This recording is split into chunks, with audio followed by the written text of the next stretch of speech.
Nouvelle réception manga, j'ai reçu un gros colis de service presse de la part de Kurokawa et c'est parti.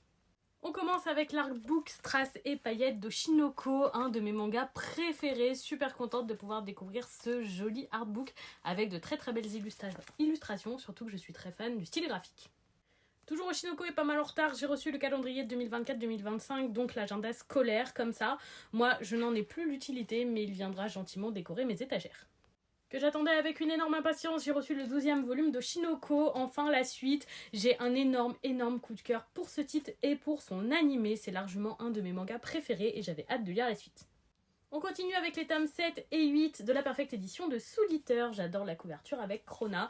Très contente de continuer à lire dans cette Perfect Edition. Je connaissais le titre via son animé, mais apparemment la fin est différente et le déroulé aussi. Et je prends énormément de plaisir à la lecture, c'est vraiment une super redécouverte.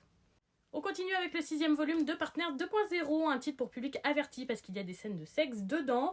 Je suis de moins en moins convaincue par les tomes et la fin du tome 5 me laissait peut-être présager un petit peu de mouvement dans l'histoire. J'espère qu'une relation va se développer, ce tome risque d'être décisif. On continue avec le second volume de She's Beautiful. J'ai beaucoup aimé le premier volume de ce thriller, vraiment très différent de ce que j'ai l'habitude de lire. C'est très mystérieux jusque là et j'avoue que j'avais hâte de découvrir ce second volume pour me forger un avis sur ce titre. On continue dans les thrillers avec les tomes 20 et 21 de Mayumiro. On se plonge doucement dans ce nouvel arc où on suit plus Reika que Tetsuo Tosu. J'avoue que j'apprécie toujours autant, c'est un peu long et en même temps c'est très prenant, donc pour moi ce n'est pas une lecture désagréable du tout, au contraire.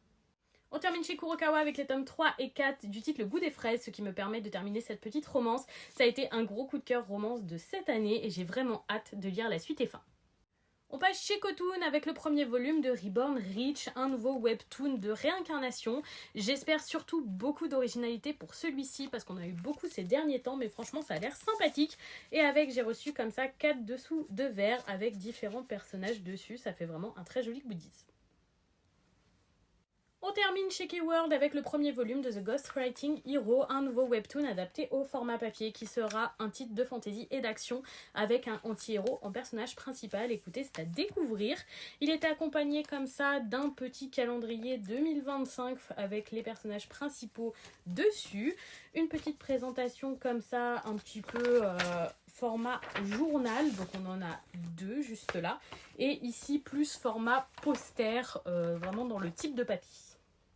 Et donc voilà pour cette réception de service de presse. Dites-moi si certains de ces titres vous tentent ou si vous les lisez. Je suis très curieuse d'avoir vos avis et de connaître vos avis sur ces séries. Bonne soirée tout le monde!